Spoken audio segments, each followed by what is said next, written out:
Buenos días. Buenos días. Buenos días.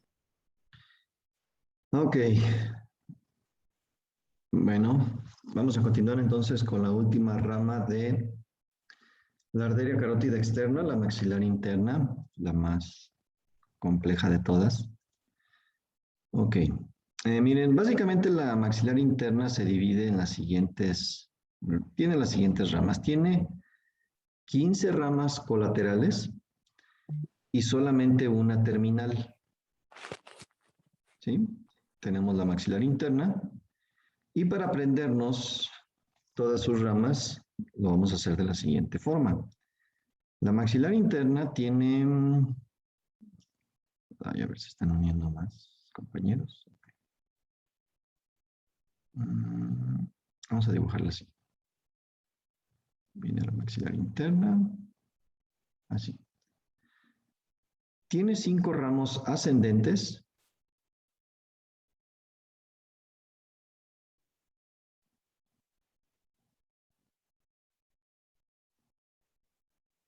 Cinco ramos descendentes.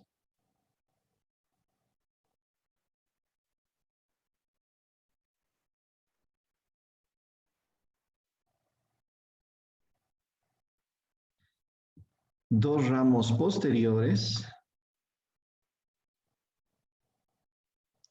Dos ramos anteriores.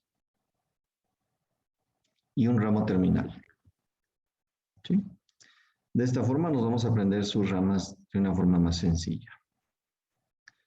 Les sugiero que se aprendan la siguiente memotecnia.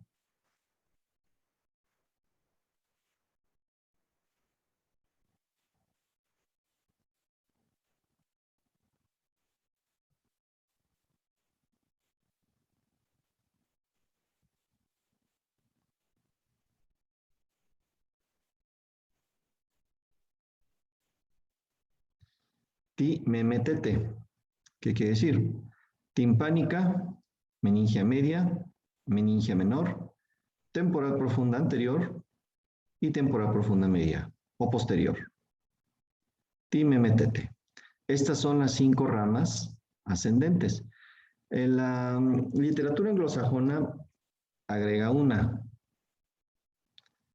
que es la auricular profunda. Pero esta no me interesa tanto. ¿Sí? Porque echa a perder la memotecnia. ¿Sí? Entonces esta la pueden olvidar, nunca la pregunto, nunca la señalo. Esto sí es importante que se las aprendan. Ti-me-me-te-te. Timpánica, meningia media, meningia menor, temporal profunda anterior y temporal profunda media o posterior. ¿Sí? Estas son las 5 ramas ascendentes. Las 5 ramas descendentes son las siguientes.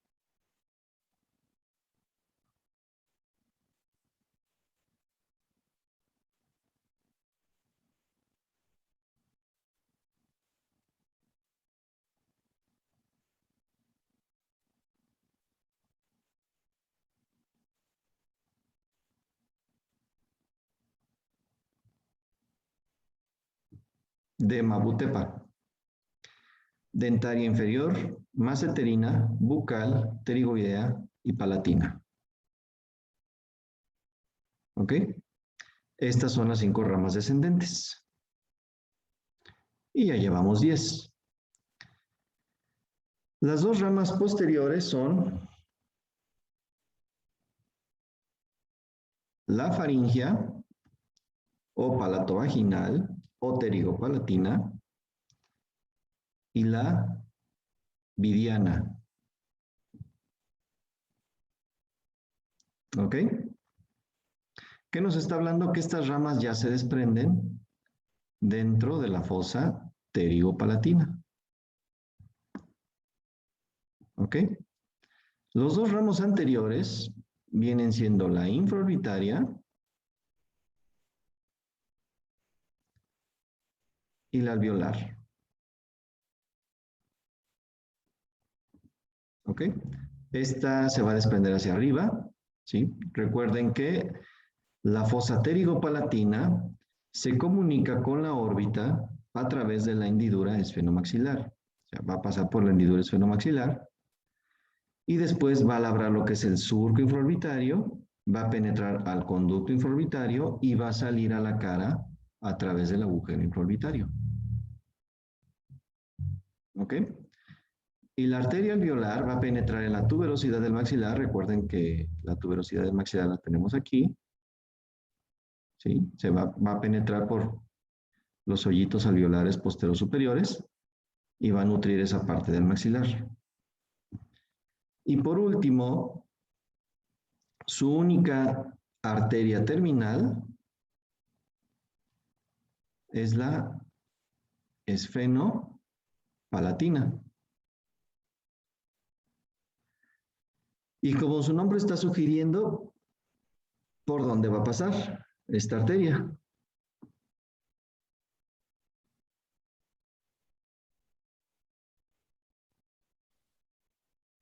¿Por dónde va a pasar? ¿Por Pues el esfenoides y el palatino? Más específicamente, por el agujero esfenopalatino. así es, por el agujero esfenopalatino, que se encuentra en la pared interna de la fosa pterigopalatina. ¿Ok? Estas son las 16 ramas de la maxilar interna. ¿Ok? Muy bien, hagan este garabato para que se lo puedan aprender. Usen esta memotecnia, de veras. Yo me la sé desde que estudié la licenciatura. Esta yo me la aprendí con el doctor Jaramillo. ¿Sí? Él fue el que me enseñó esta memotecnia.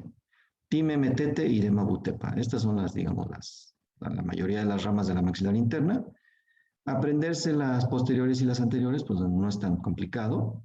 Si recuerdan, la pared posterior de la fosa pterigopalatina tiene 3 agujeros. El agujero redondo, por donde pasa el nervio maxilar, no pasa ninguna arteria ni vena.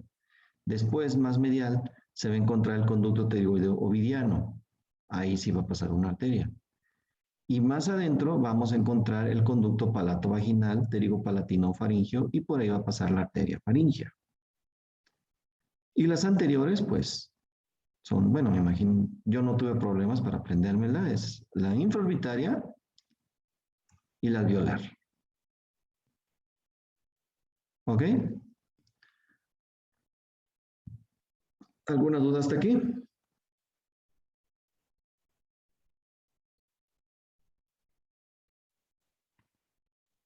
Ok, sigamos entonces, vamos a verlo. ¿Sí? Sí, las descendentes era dentario inferior, maceterina y me faltan las otras 3. ¿No las anotó? No. Demabutepa. Demabu, bucal. T, pterigoidea. Pa, palatina descendente.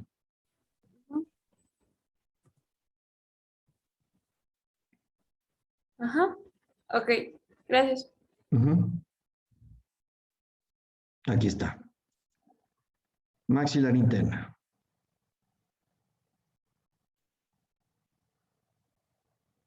Muy bien, ya les dije todas las ramas, vamos a ver cada una, aunque yo creo que por el nombre pueden adivinar hacia dónde se van.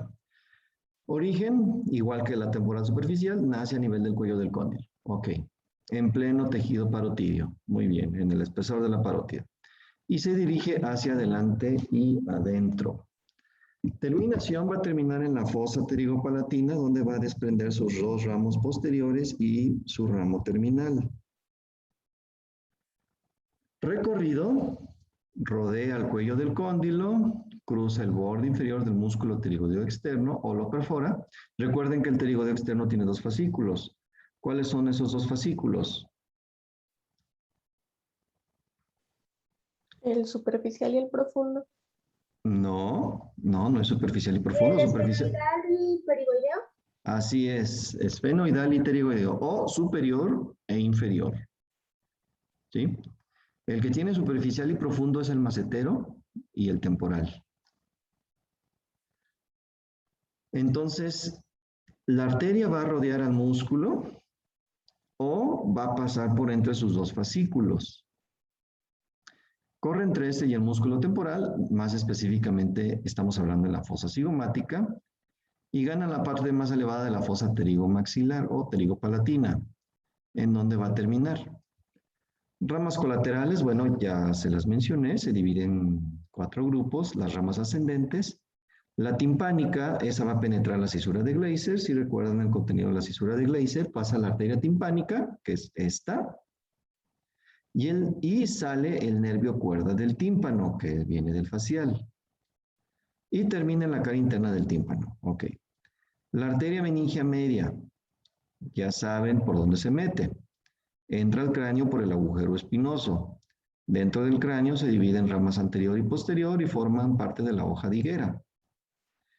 La arteria meningia menor va a entrar al cráneo a través del agujero oval y las temporal profunda media y profunda anterior pues se van a ir a la fosa temporal y van a irrigar al músculo temporal. ¿Sí? Algo que ya expliqué el día de ayer. Las diferentes disposiciones que podemos encontrar. Las descendentes igual son 5, la dentaria inferior, pues esta es más importante para nosotros porque es la que va a nutrir a los dientes inferiores. Penetra el conducto dentario, estamos hablando en la cara interna de la rama mandibular, de donde sale por el agujero mentoniano, va a salir por acá. Por fuera del conducto dentario da ramos al músculo pterigoideo interno y al miloioideo. Okay. En el conducto da ramas para el hueso y para cada una de las piezas dentarias. A nivel del agujero mentoniano da un ramo incisivo que corre por dentro del hueso y se distribuye en caninos e incisivo. Y el ramo mentoniano que sale por el agujero homónimo para distribuirse en el mentón, en esta zona. ¿Ok? La maceterina, para la porción superior del macetero, ya ayer recordamos que el macetero va a estar irrigado por la arteria maceterina que viene de la facial y por la arteria maceterina que se desprende de la maxilar interna, en su parte superior. Esta va a cruzar la escotadura sigmoidea. La arteria bucal para la región pues, del carrillo, ¿sí? La arteria pterigoidea para el músculo pterigoideo externo y accesoriamente para el pterigoideo interno.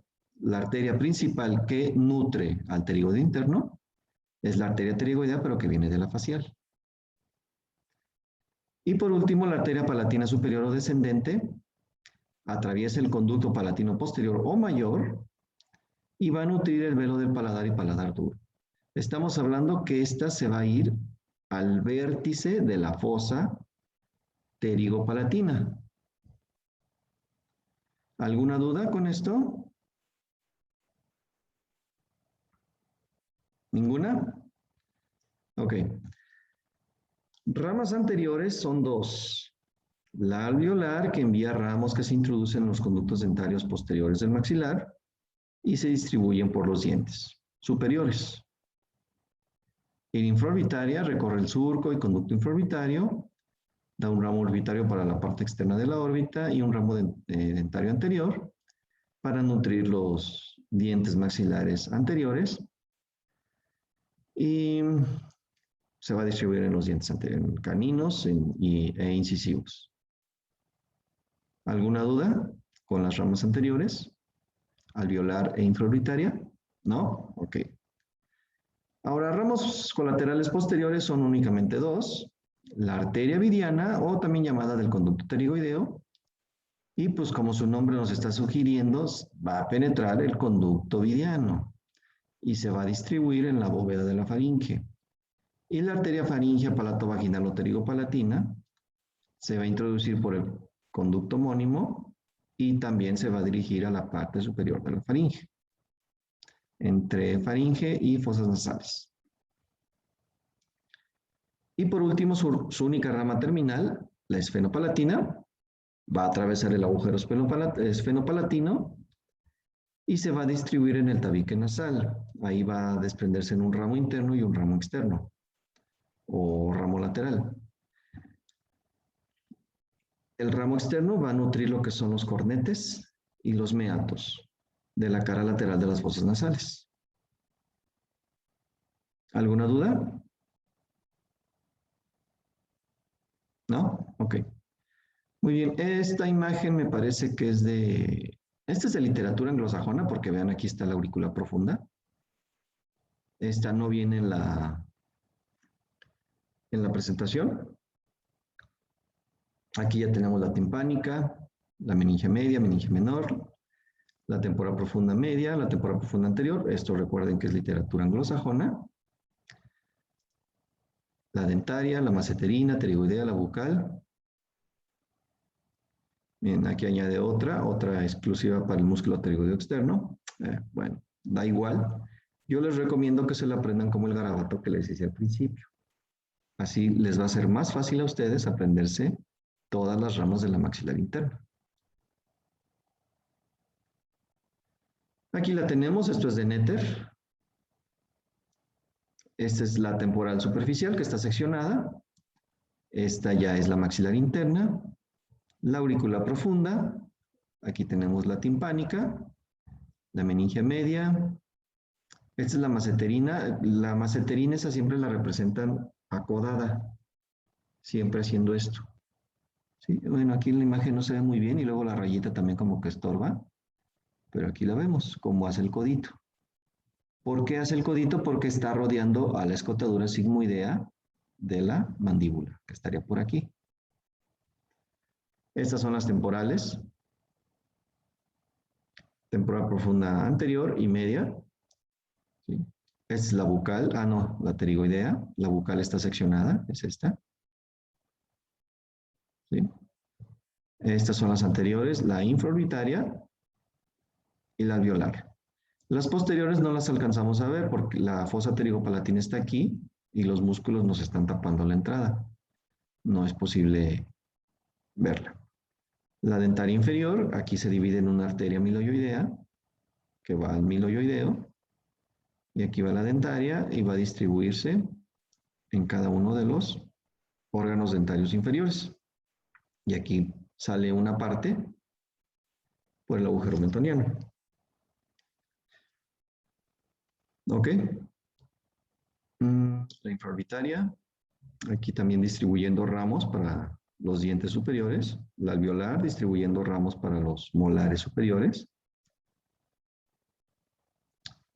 ¿Alguna duda hasta aquí?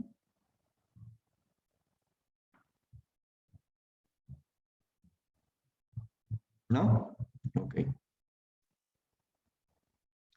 Muy bien, ahora vamos a hablar de la carótida interna. De esto ya vamos a hablar más, ya no tan profundizado. La verdad es de que, bueno, obviamente es importante la carótida interna. De hecho, tan importante es que si se secciona, pues despídanse de este mundo. En pocos segundos ya no la van a contar.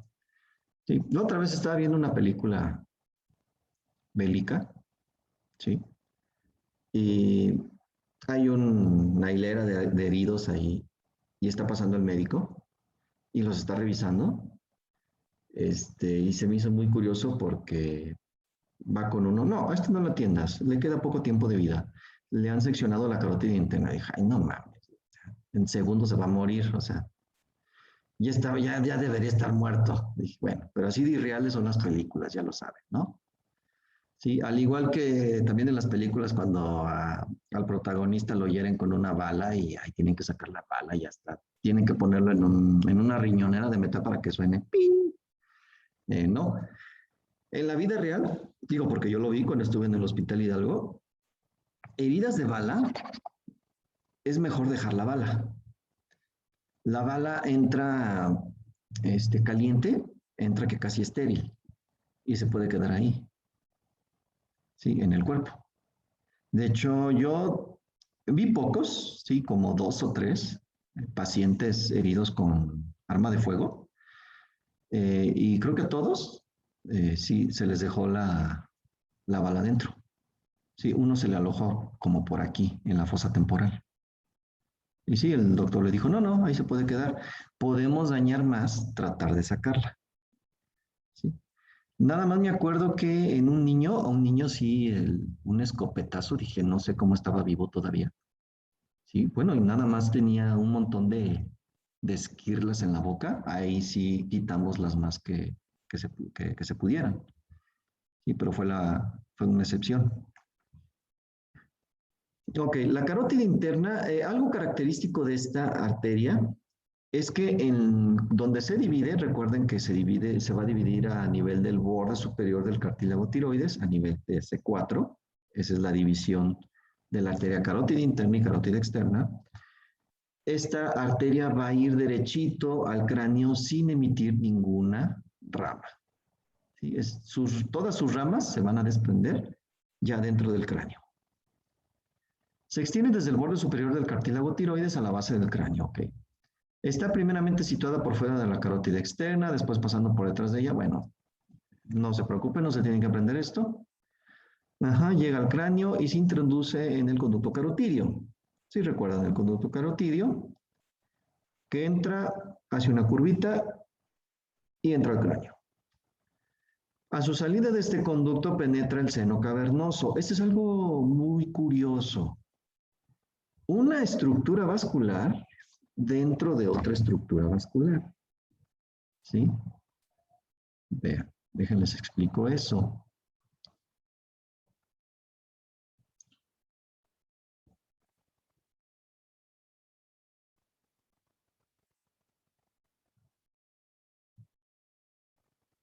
Miren.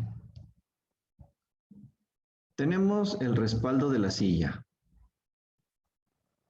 Las apófisis clinoides posteriores, ¿no?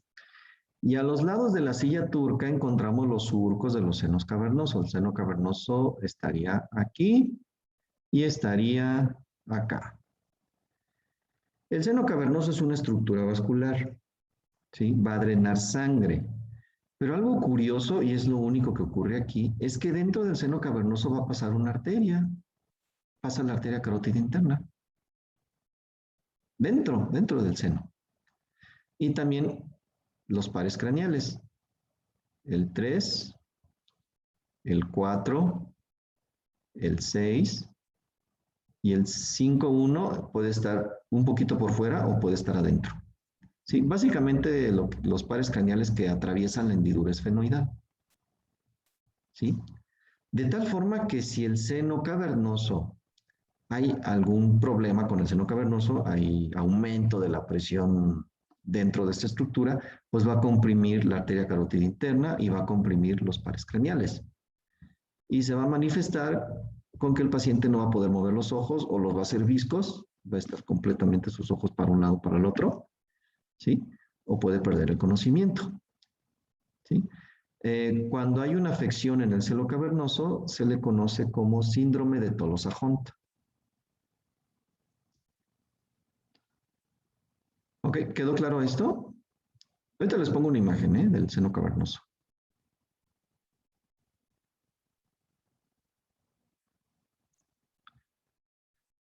Ok, penetra el seno cavernoso, creo que ya quedó claro eso. Lo atraviesa y se divide en dos ramas terminales a nivel de la apófisis clinoides anterior. Ok, no vamos a profundizar mucho en sus ramas, que batallen los neurocirujanos con esto. A nosotros, pues sí, nada más conocerlo, sí, chido, ajá, perfecto, y ya. Pero no lo van a ocupar después. Relaciones en el cuello, al principio superficial, luego se coloca debajo de los músculos estileos y penetra el espacio maxilofaringio. Ya después les voy a explicar qué es el espacio maxilofaringio. Como les digo, este curso se pone cada vez más interesante. Está en relación por delante con la glándula parótida, por detrás con la columna vertebral, por dentro con la faringe, por fuera con la vena yugular interna y con el nervio vago. Dentro del conducto carotidio forman una doble curva en S itálica, siguiendo la forma del conducto carotidio dentro ya del peñasco del temporal. En el canal cavernoso, cuyos contornos sigue, atraviesa el seno cavernoso, por dentro de los nervios motor ocular común, motor ocular externo, patético y oftálmico. Las estructuras que les acabo ahorita de mencionar, que también van a tener una íntima relación con el seno cavernoso. Y a nivel de la apófisis clinoides, se va a colocar por fuera del nervio óptico. Ramas colaterales, no se preocupen, no se las tienen que aprender. Pues sus ramas todas van a estar destinadas a nutrir el encéfalo y el contenido de la órbita. Inferiormente al cráneo, como les mencionaba, no presenta ninguna rama. En el conducto carotidio desprende la arteria carótico-timpánica, que va a irrigar la caja del tímpano, un ramo para el ganglio de Gasser del trigémino, un ramo pituitario para la hipófisis, ramos para las meninges, y también va a estar la arteria oftálmica, ¿sí? Que esa se va a ir que atraviesa el agujero óptico y va a llegar a la órbita. Ramas terminales son la arteria cerebral anterior, la cerebral media, la comunicante posterior y la coroidea anterior.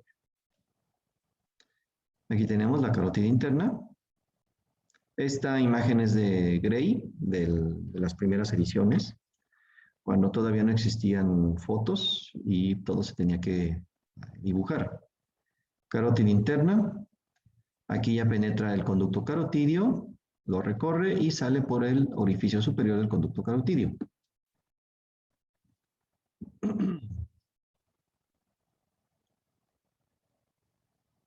La arteria oftálmica, arteria destinada al globo ocular, se desprende de la carótida interna a nivel de la apófisis clinoides anterior, penetra la órbita por el agujero óptico, esto ya lo saben, o creo saber que ya lo saben.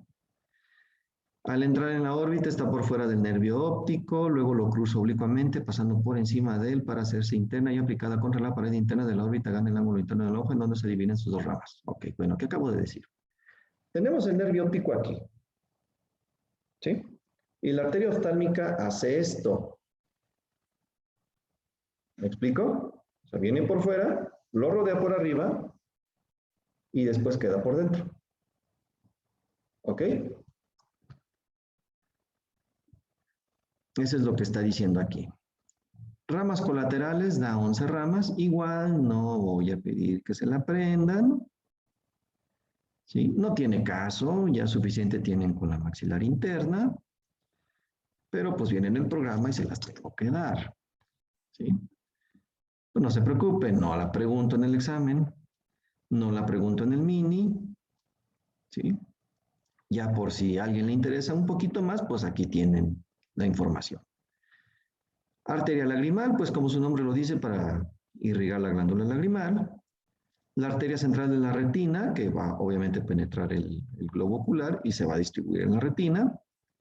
La supraorbitaria, pues como pueden adivinar, va a pasar por la escotadura supraorbitaria a este nivel. ¿Sí? Arterias ciliares cortas, perforan la esclerótica y se distribuyen por la coroides. Arterias ciliares largas, una interna o nasal, otra externa o temporal que perforan la esclerótica y corren entre esta y la coroides, contribuyendo a formar el círculo arterial mayor del iris. Estamos hablando que pues está nutriendo lo que es el globo ocular. Arteria muscular superior para irrigar los músculos elevador del párpado, recto superior, recto interno y el oblicuo mayor. La muscular inferior para los músculos recto inferior, recto externo y oblicuo menor o inferior. La arteria etmoidal posterior, que yo creo que ya pueden adivinar que va a penetrar el conducto etmoidal posterior, que se encuentra en la cara, en la pared interna de la órbita. A la lámina cribosa del etmoides y derramos a las meninges y a la pituitaria. La etmoidal anterior se introduce en el conducto orbitario anterior y se distribuye en las meninges y la pituitaria. Exactamente lo mismo. La palpebral inferior, palpebral superior, si acaso estas sí tienen un poquito más de importancia para nosotros cuando veamos regiones superficiales de la cara. Y ramas terminales, la arteria frontal que irriga la frente y la nasal, que ya la hemos mencionado, se va a anastomosar, se va a fusionar con la facial a nivel del canto interno del ojo.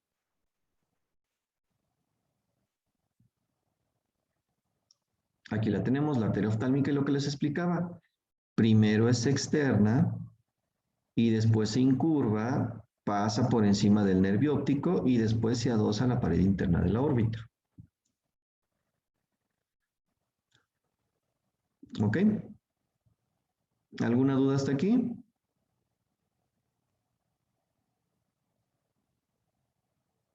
¿No? Ok. Ramas terminales de la carótida interna. Bueno, pues la cerebral anterior, la cerebral media, la cerebral posterior. Bueno, de estas, yo creo que lo vieron en anatomía, van a formar lo que es el polígono de Willis. ¿Sí? Sí lo vieron en anatomía general. Sí, En neuroanatomía más. Ah, en neuroanatomía, ok. ¿Y de qué sirve? Bueno, pues como yo ya estoy del otro lado de bueno, yo ya egresé, ya estudié especialidad, sirve para absolutamente nada, que se sepan esto. Nada más para presumir que se lo saben, ¿eh?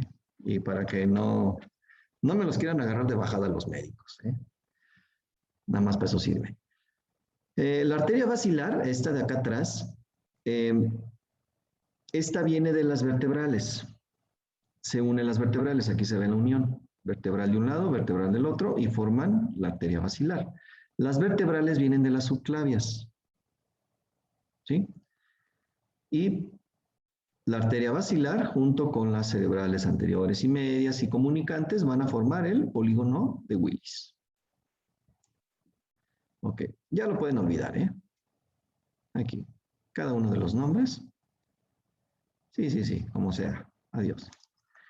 Ok, ahora la última arteria, la arteria subclavia. Igual la vamos a ver muy superficial, no tiene caso profundizar mucho. Aquí que batallen con esto los cirujanos de cuello. Nosotros tenemos que batallar con la maxilar interna, temporal superficial, la lingual y la facial. Y creo que con esas ya tenemos suficiente. La subclavia nace a la derecha del tronco arterial barcocefálico y a la izquierda directamente del callado aórtico. Bueno. Relaciones, las arterias subclavias difieren dependiendo del lado porque obviamente una va a ser más corta que la otra. Siendo la derecha más corta que la izquierda, tampoco son iguales a los dos lados las relaciones. En este concepto podemos considerar la arteria dividida en 3 porciones que, si a mí me vale, pues yo creo que ustedes también. Lo pueden olvidar, no lo vamos a leer. Ok. Recuerden que la arteria subclavia va a pasar por entre los escalenos, el escaleno anterior y el escaleno medio. Sus ramas, las más importantes son estas dos para nosotros. La arteria vertebral es lo único que quiero que sepan de la subclavia, que de la subclavia sale la vertebral y la tiroide inferior, nada más. Todas estas no nos interesan. Esto ya es en miembro superior y tórax. No nos interesa.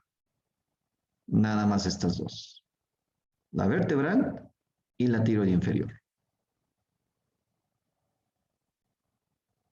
Aquí la tenemos, la subclavia. Y estas son las únicas que me interesa que se sepan. De hecho, hay una imagen igualita a esta en su práctica. Está igualita, nada más que está en blanco y negro. Miren, aquí tienen la clave. Pero de eso nada más me interesa que ubiquen esta, la vertebral y la tiroide inferior. Nada más. Estas no. No tiene caso.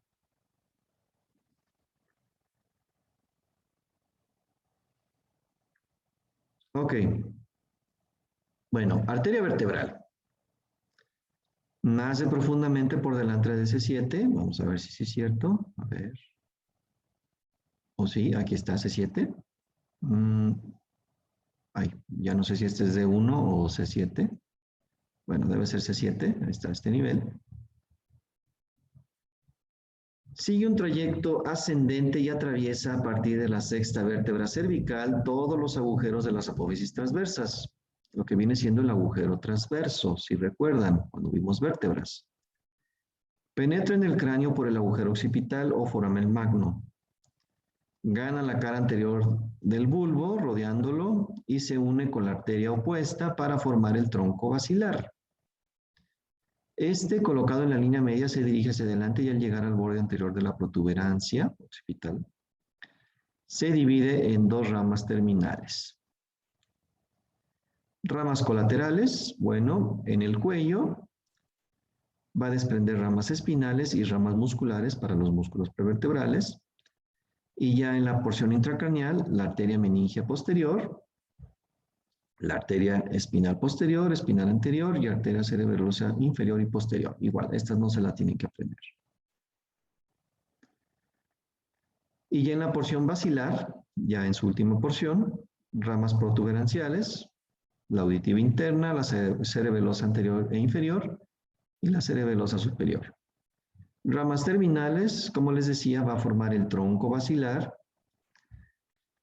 Se bifurca y forma las arterias cerebrales posteriores derecha e izquierda. Estas dos arterias forman una curva regular, reciben la arteria comunicante posterior, cerrando así el polígono de Willis.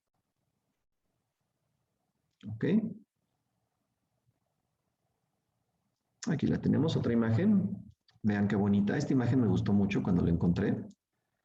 La arteria carótida común, arteria carótida externa seccionada, arteria carótida interna. Aquí ya penetra el cráneo.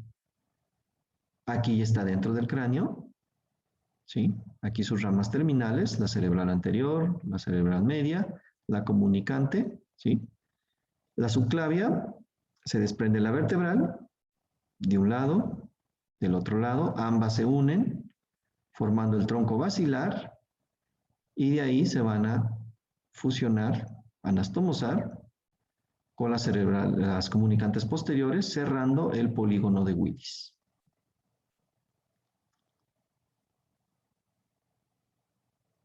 ¿Ok? Es la última arteria. ¿Alguna duda hasta aquí?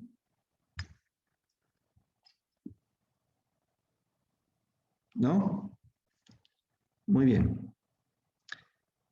Tiroide inferior. Nace algo por fuera de la vertebral, se dirige hacia arriba, comprende en una primera curva de concavidad inferior el gran simpático. Bueno, yo le digo gran simpático, pero ustedes lo han de haber visto en neuroanatomía como cadena simpática paravertebral. ¿Estoy en lo correcto? ¿Sí lo vieron así en neuro? ¿O no les suena el nombre? No, creo que eso no lo vimos. Ay, no me... Ay, porque siempre me hacen lo... ¿Quién les dio, Franco? Sí. Ay, ese doctor Franco siempre me hace lo mismo. Oh. Bueno, pero sí viene un sistema simpático y parasimpático. Sí. ¿Qué constituye uno y qué constituye el otro? ¿Sí o no? Así como que quieren recordar, ahí andan esculcando en su cerebrito y como que, ay, no sé, como que no me queda. ¿Sí o no? Creo que lo vimos más, pero en fisiología. En fisio. Ajá. ¿Qué constituye el sistema simpático y cuál el parasimpático? ¿Sí recuerdan?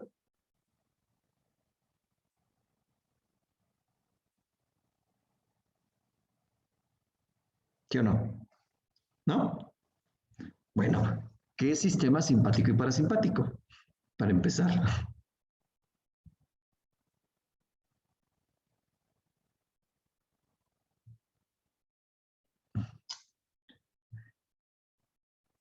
¿Sí recuerdan qué es? Sí, pero no recuerdo si el simpático es el que nos pone como en relajación y el parasimpático en alerta. No sé cuál es, no sé si es al revés, pero no me acuerdo bien. Bueno, a grandes rasgos, el sistema simpático y parasimpático son el complemento uno de otro. Los dos forman parte del sistema nervioso autónomo, es decir, el piloto automático en nuestro cuerpo. No necesitamos estar conscientes de nuestro pulso, de la segregación de las glándulas, ni para respirar. Todo eso se encarga el sistema automático, el sistema nervioso autónomo. Y se divide en sistemas simpático y parasimpático. Uno va a fomentar el gasto y el otro va a fomentar las reservas. ¿Sí? Y se complementan uno con otro. ¿Ok? Ahora, el sistema simpático se va a complementar a través de una cadena ganglionar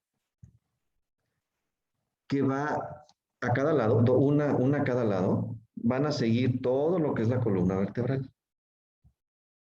Y a esa cadena se le llama cadena simpática paravertebral, porque sigue paralela a las vértebras.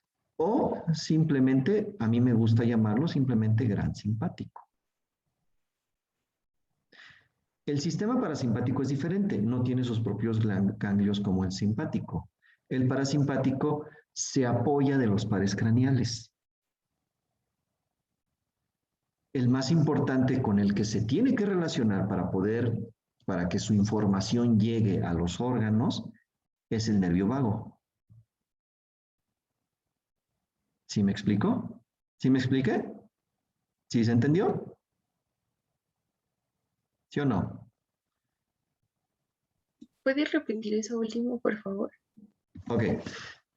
Sistema nervioso autónomo. Tenemos un sistema simpático y parasimpático. Sistema simpático fomenta el gasto de energía y el parasimpático las reservas. Y tienen otras funciones más específicas, pero en esencia es eso. Simpático, gasto, parasimpático, reservas, para complementarse. ¿Ok? El sistema simpático se va a apoyar de una cadena ganglionar nerviosa, obviamente, que va a seguir la columna vertebral, toda la columna vertebral, ¿sí? Desde la columna cervical hasta el sacro. Y se le llama cadena simpática paravertebral o simplemente gran simpático.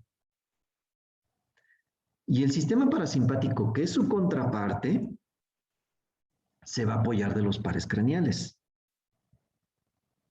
Como lo vamos a ver cuando veamos trigémino, cuando veamos el motor ocular común, o cuando veamos el glosofaringio y el vago.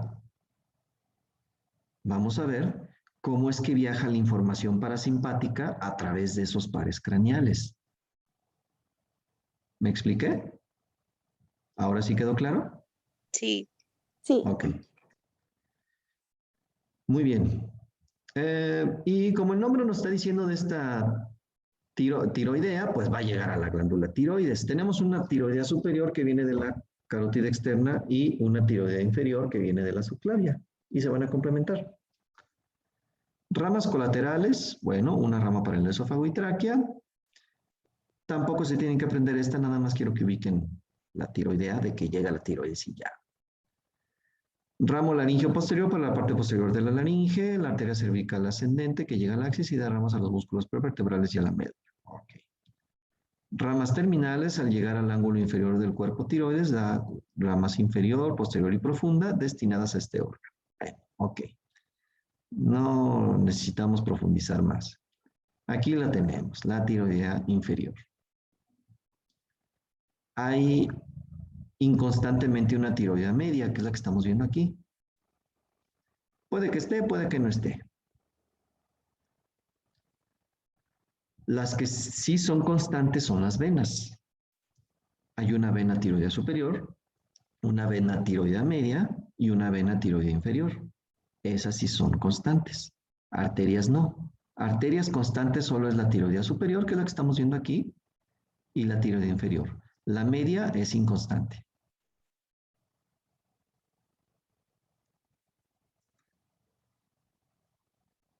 Y acabamos con arterias. ¿Alguna duda?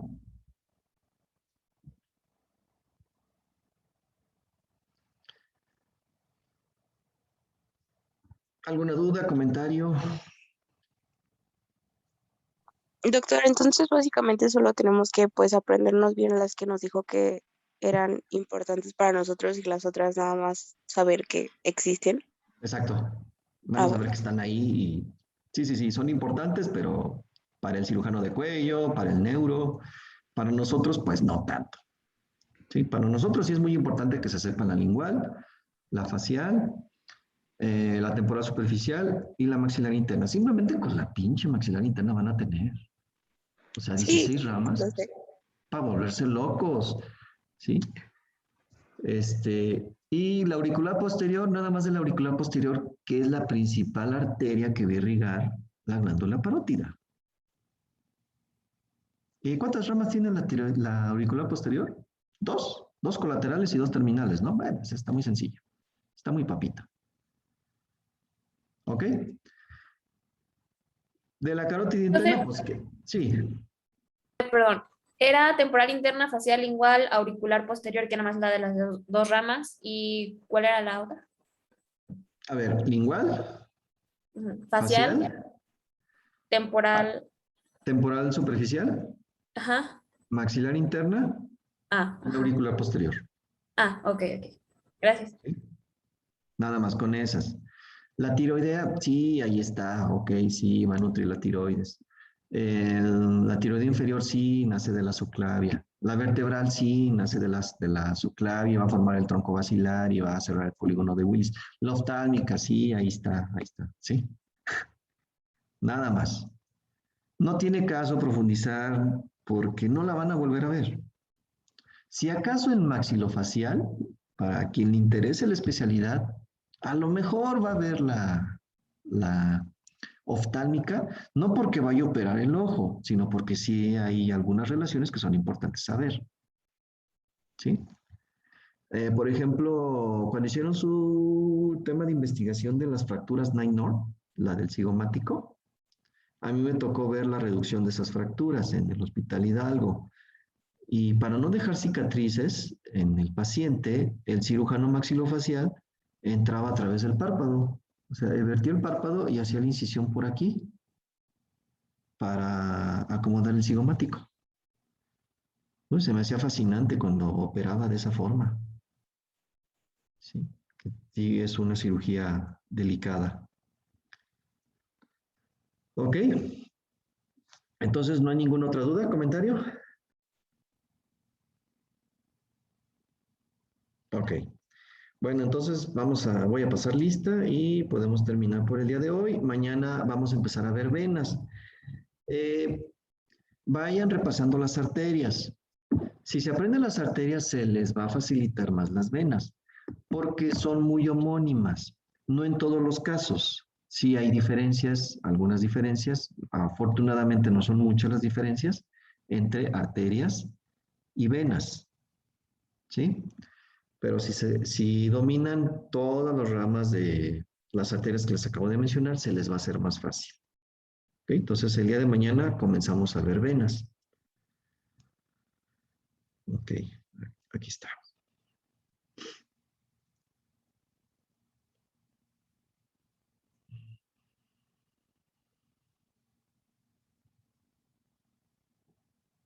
Alba, Presente.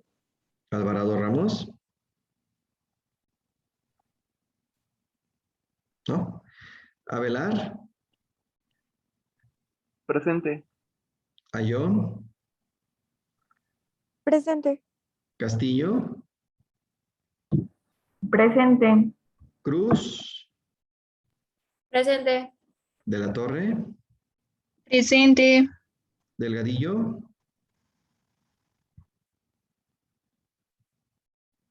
Delgado, Enríquez, Presente. Escalona, Presente. Gallegos, Presente. González Arellano, González Cruz, Presente. González de Anda, Presente. González Saucedo, Presente. Grigorian, Presente. Jiménez, Presente. Malagón, Presente. Martínez, Presente.